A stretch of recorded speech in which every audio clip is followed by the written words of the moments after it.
Remembering Marty Callner, the unsung hero of comedy and music videos. Marty Callner, a name that might not ring a bell for many, was a giant in the world of comedy specials and music videos. Often described as the most successful director you have never heard of, his impact on the entertainment industry is undeniable.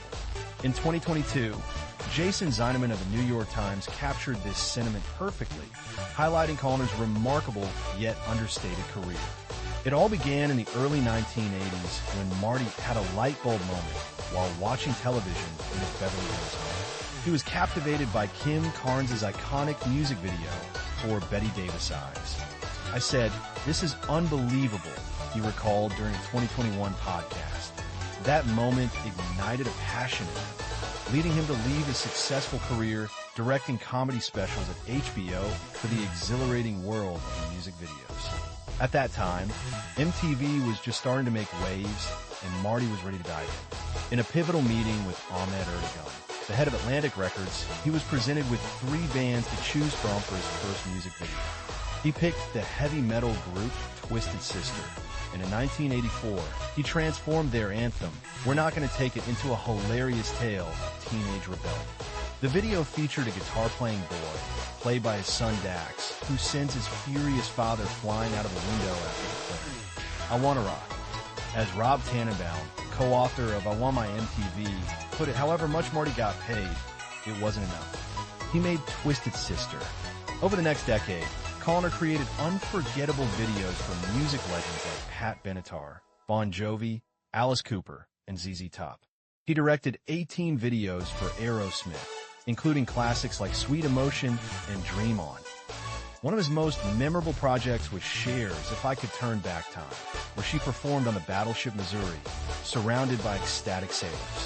Marty convinced her to straddle a cannon, saying, "We're getting as phallic as you can possibly get." Cher, in a stunning black catsuit she designed herself, made waves, and when the Navy's liaison expressed concern about her outfit, Marty boldly told him, "You go tell her she can't wear it." The liaison backed down, and the iconic video was born. Born on August 25th, 1946, in Chicago, Marty grew up in a lower-middle-class family in Cincinnati after his father left when he was just 2.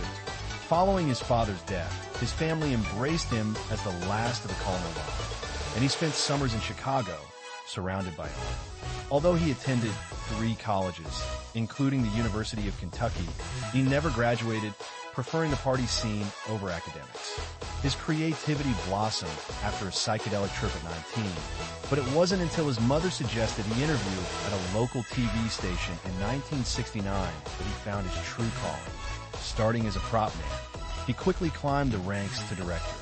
After a few years, he left the station due to a lack of a raise, which he attributed to his long hair and leftist views. He then directed commercials in Cleveland before moving on to direct Boston Celtics games for WBZ-TV. In 1975, he joined HBO, where he made a name for himself with An Evening with Robert Klein, HBO's first stand-up special. His innovative use of backstage footage and multiple cameras earned him praise from critics, leading to a lucrative deal with HBO to direct specials featuring comedy legends like Robin Williams, George Carlin, and Steve Martin.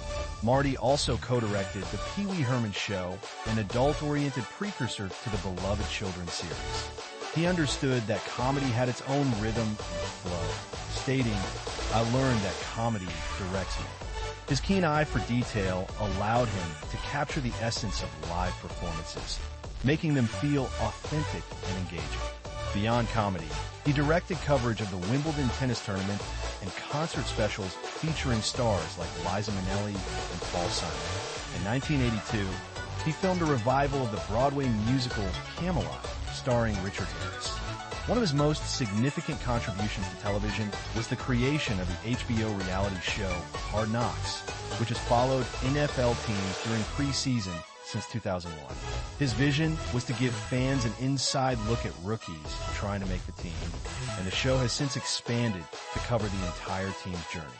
Marty Callner's legacy lives on through his work and the countless artists he influenced. He is survived by his son Jazz, daughter Tess, sons Dax and Chad, stepdaughter Lynn, stepson Oriel, and 8 grandchildren. In 1998, he directed Jerry Seinfeld in a live HBO special, I'm Telling You for the Last Time, where he learned the importance of lighting in comedy. Cold and dark.